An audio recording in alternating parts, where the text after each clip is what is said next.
Athens, Greece, October 29, 1979. In the shadow of the church of Kaaps, an Iranian diplomat felt safest among monks. But he never noticed that 3 of them never prayed. For 7 weeks, men in black robes followed him through markets, festivals, and cafes, counting steps and habits. One detail mattered most: a suppressed Beretta 70 with subsonic rounds that left no echo.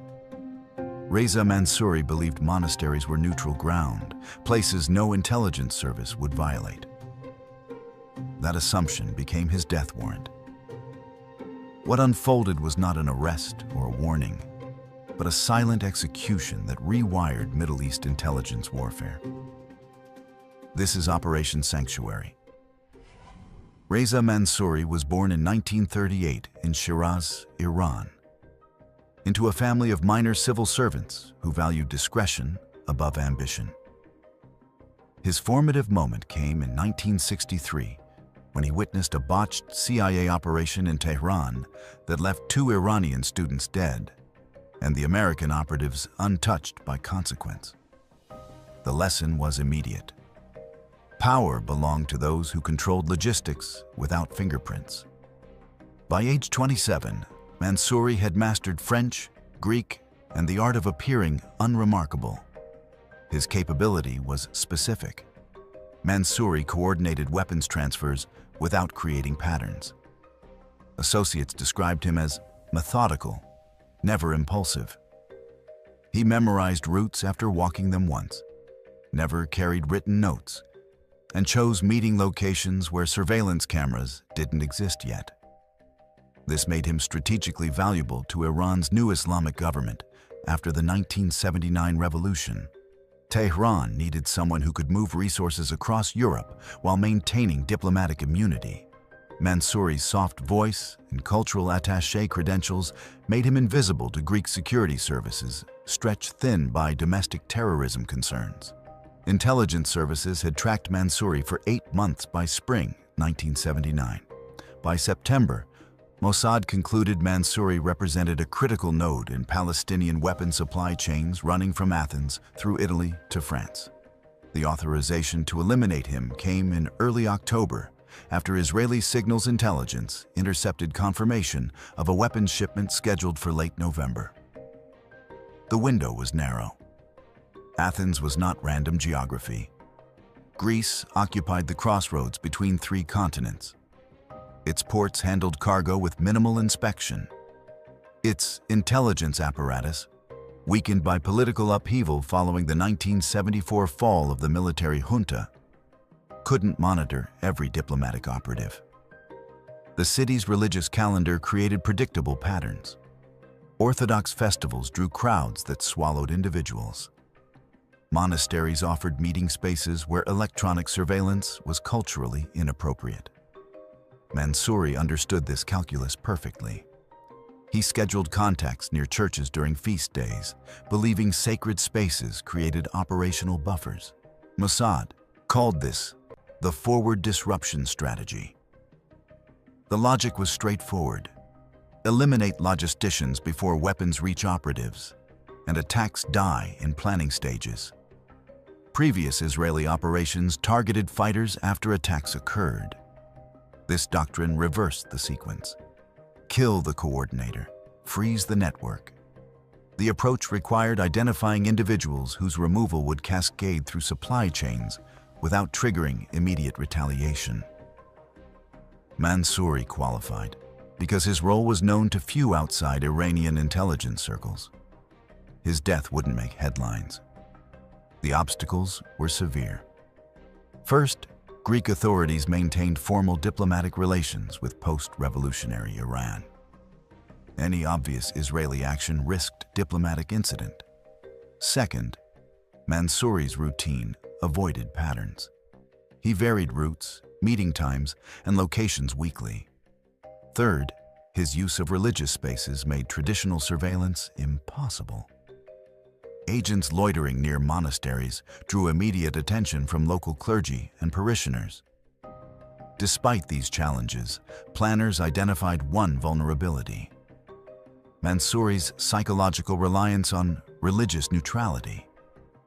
He believed churches represented intelligence-free zones. Within 6 weeks, all elements would be in position. But first, the problem of credible religious cover needed resolution. Previous operations relied on tourist disguises or diplomatic immunity. Neither worked in spaces where strangers were noticed immediately and diplomats never entered. The solution emerged from cultural analysis rather than tactical planning. One demographic moved freely through every religious space without question: Orthodox clergy. During August 1979, the operative designated Alpha experienced what Mossad psychologists call legend drift.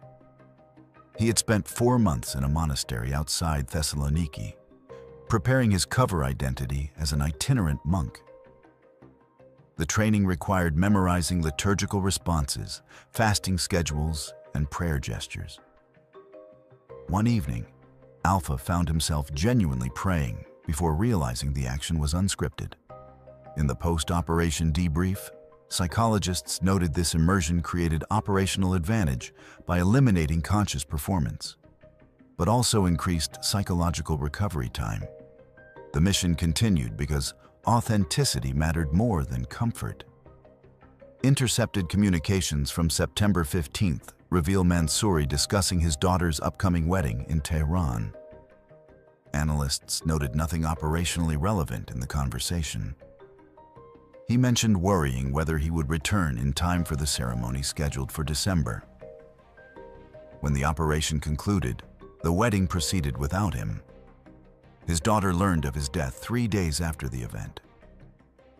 By October 15th, the operation entered its execution phase. Israeli intelligence confirmed Mansouri had finalized logistics for moving 40 Kalashnikov rifles and 12 kilograms of Semtex explosive through Athens to Western European cells. The window was 14 days before shipment. The operation began under internal Mossad designation file K-47. 3 operatives, identified only by Hebrew letters Alpha, Bet, and Gimel, received assignment in July 1979. Their training consumed 16 weeks. They studied Orthodox liturgy under a Greek-Israeli academic who taught religious history at Hebrew University. They learned walking patterns specific to clergy: slow pace, hands clasped, eyes downcast in public spaces. They practiced fasting rituals that would make their physical appearance credible during religious observation periods. Each operative memorized responses for 12 common liturgical situations they might encounter.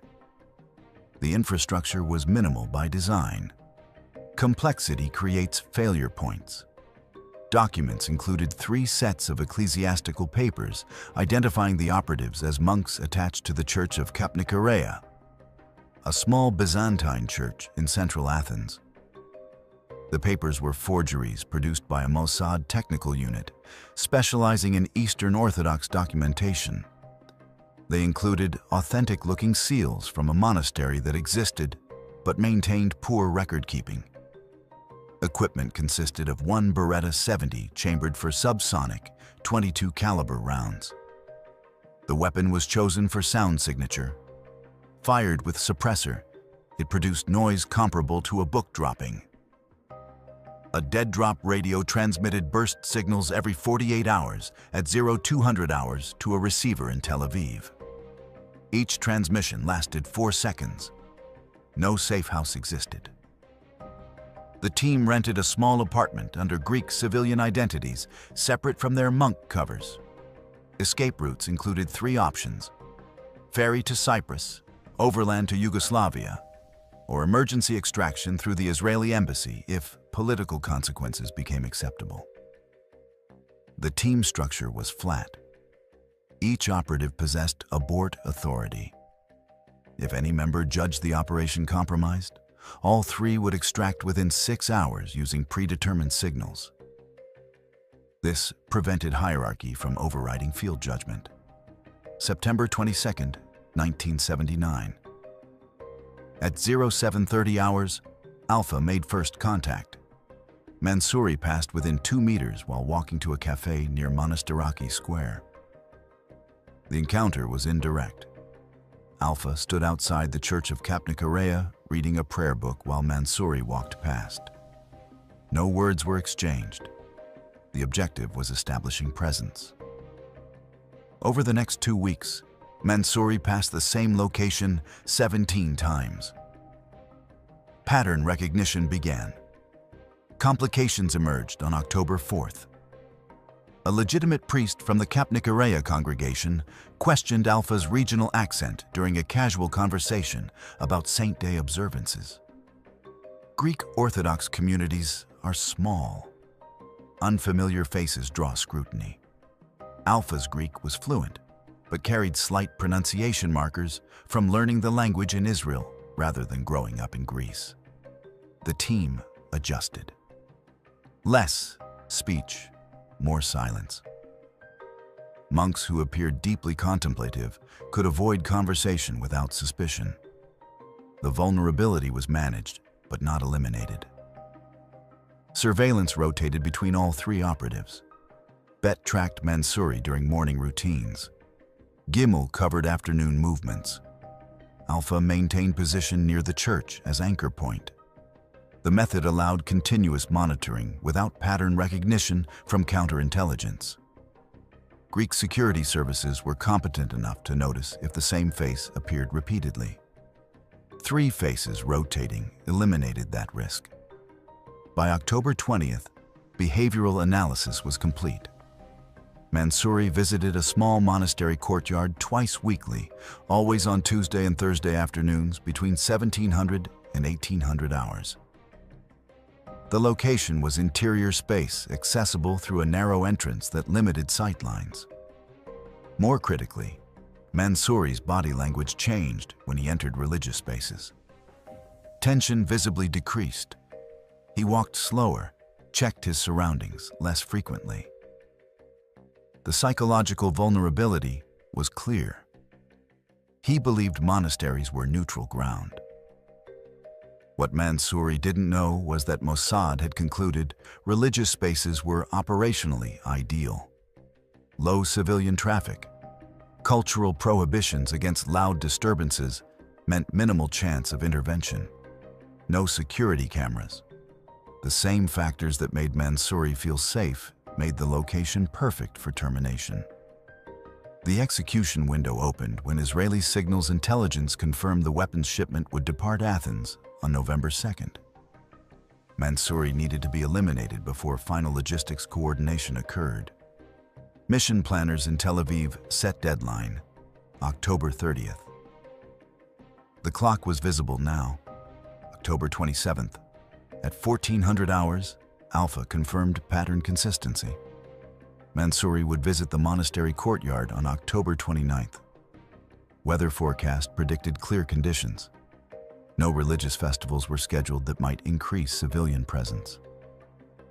Bet and Gimel conducted final reconnaissance of the courtyard at 1800 hours when Mansouri was absent.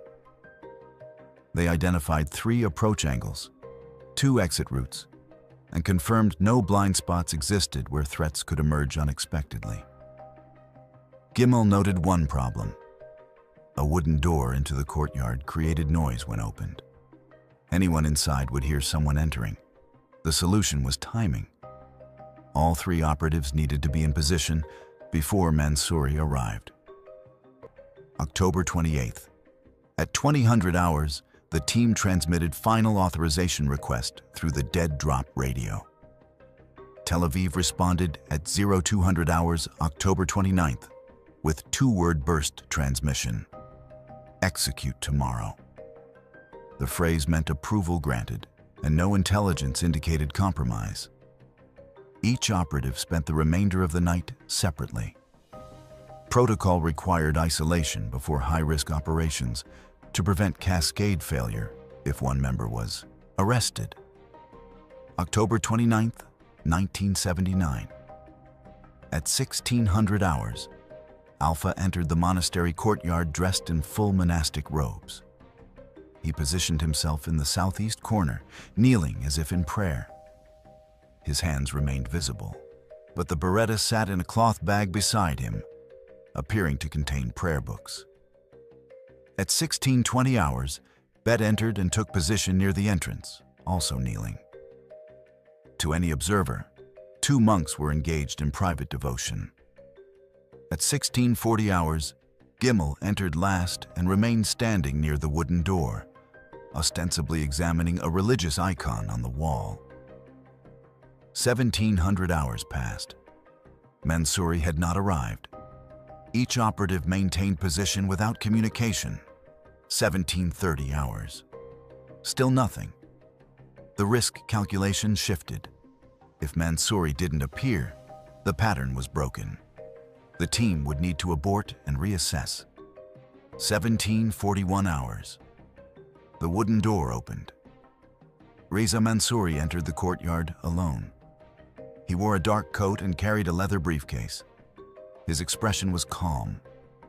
He walked to the center of the courtyard and stopped, appearing to appreciate the quiet after a day of meetings. He set the briefcase down and exhaled slowly. For the first time in 7 weeks of surveillance, he looked genuinely relaxed. At 1742 hours, Bet shifted position to confirm no civilians were approaching the courtyard entrance. Empty.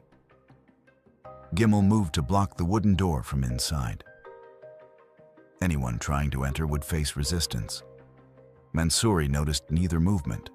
His attention remained on the courtyard's small fountain. At 1746 hours, Alpha rose from kneeling position. Mansouri turned at the sound of movement. He saw a monk standing 3 meters away. No alarm registered on his face. Monks occupied monasteries. Nothing unusual. Alpha raised the beretta. 2 shots. The first round entered Mansouri's chest slightly left of center. The second hit his neck as he fell backward. The suppressor functioned as specified. The sound resembled 2 soft coughs. Mansouri dropped without crying out. The subsonic rounds prevented the sharp crack that accompanies supersonic ammunition. Total elapsed time from Alpha rising to Mansouri on the ground, 4 seconds. Gimel moved first. He checked Mansouri's pulse. Absent. Bet opened the wooden door slightly, confirmed the entrance path remained clear. No one had heard. No one was coming. Alpha placed the beretta back in the cloth bag and straightened his robes. At 1748 hours, Gimel exited first, followed by Bet 30 seconds later. Alpha remained in the courtyard for 2 additional minutes, kneeling again as if completing prayers. He left at 1751 hours. By 1800 hours, all 3 operatives had separated, changed from monastic robes to civilian clothes in pre-positioned locations, and begun extraction. Bet headed to Piraeus port, where a ferry to Cyprus departed at 2200 hours. Gimel took a bus toward the Yugoslav border. Alpha remained in Athens for 72 hours to monitor Greek police response before flying to Rome under a different identity. Mansouri's body was discovered at 1823 hours by a legitimate monk who entered the courtyard for evening prayers. The monk ran for help. Greek police arrived at 1839 hours. Initial assessment concluded assassination based on wound patterns. No witnesses came forward. The courtyard location meant no one on nearby streets had sightlines. Forensic analysis recovered both bullets. The .22 caliber rounds and subsonic characteristics suggested professional operation, but bullet deformation prevented definitive weapon identification. By 1900 hours, Greek authorities understood they faced a politically sensitive situation. An Iranian diplomat had been murdered in a religious space in central Athens. Every lead ended in dead ends. The monks described by the discovering priest had vanished. No ecclesiastical records confirmed their assignment to Kaapanikoria. The forged documents were high quality enough to pass casual inspection, but unraveled under investigation. The sophistication level suggested state intelligence operation, but which state remained officially uncertain. Iran's foreign ministry issued a protest statement on October 30th, accusing Israeli intelligence of violating Greek sovereignty. Israel's government maintained standard operational denial, stating it had no knowledge of events in Athens. The denials were transparent to intelligence professionals, but transparency wasn't the point. Plausible deniability prevented diplomatic crisis from escalating into open confrontation. Greece filed no formal protest with Israel. The incident remained classified as under investigation indefinitely. The operation achieved its tactical objective. The weapons shipment scheduled for November 2nd never departed Athens. With Mansouri eliminated, Iranian intelligence lost its primary European logistics coordinator. Intelligence gained from documents in Mansouri's briefcase included contact protocols for 6 Palestinian operatives in France and Italy. Israeli intelligence passed this information to European counterparts through back channels. Secondary benefits included psychological impact. Iranian intelligence officers across Europe realized religious cover was no longer protective. What it cost became clear over subsequent months. Relations with Greece cooled measurably. Greek intelligence services reduced information sharing with Israel for 2 years. The operation revealed Mossad's capability to forge orthodox ecclesiastical documents, forcing religious institutions to improve authentication procedures. For the 3 operatives, consequences were classified. Alpha required 6 months of psychological treatment before returning to active operations. Bet left Mossad in 1981. Gimel's subsequent assignments remained in Tel Aviv rather than fieldwork. Mossad's assessment was that disrupting the weapons network outweighed diplomatic friction with Greece. Whether this proved correct would become clear over the following decade, as Iranian-sponsored attacks in Europe declined measurably through the early 1980s. Was Reza Mansouri a legitimate military target coordinating weapons for militant operations? Or was he a diplomat murdered in a house of worship?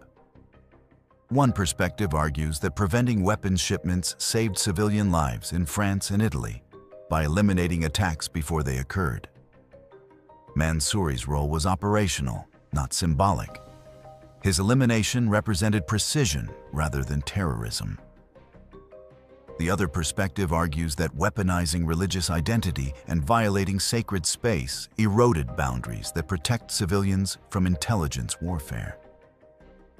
Once churches become battlefields, nowhere remains neutral. The answer reveals more about your assumptions regarding security versus sanctity than about Mansouri himself. If intelligence services can transform faith into camouflage, wearing robes specifically to kill someone in a courtyard meant for prayer, what's genuinely off-limits? Is that the cost of stopping terror before it starts? Or is it the beginning of erasing every boundary that prevents total war? What's your take? If you were the analyst reviewing this operation afterward, would you file it under necessary disruption or dangerous precedent? Drop your perspective in the comments.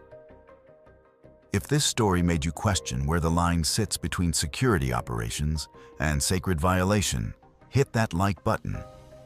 And if you want more intelligence operations where the methods are as fascinating as the targets, subscribe because we're just getting started.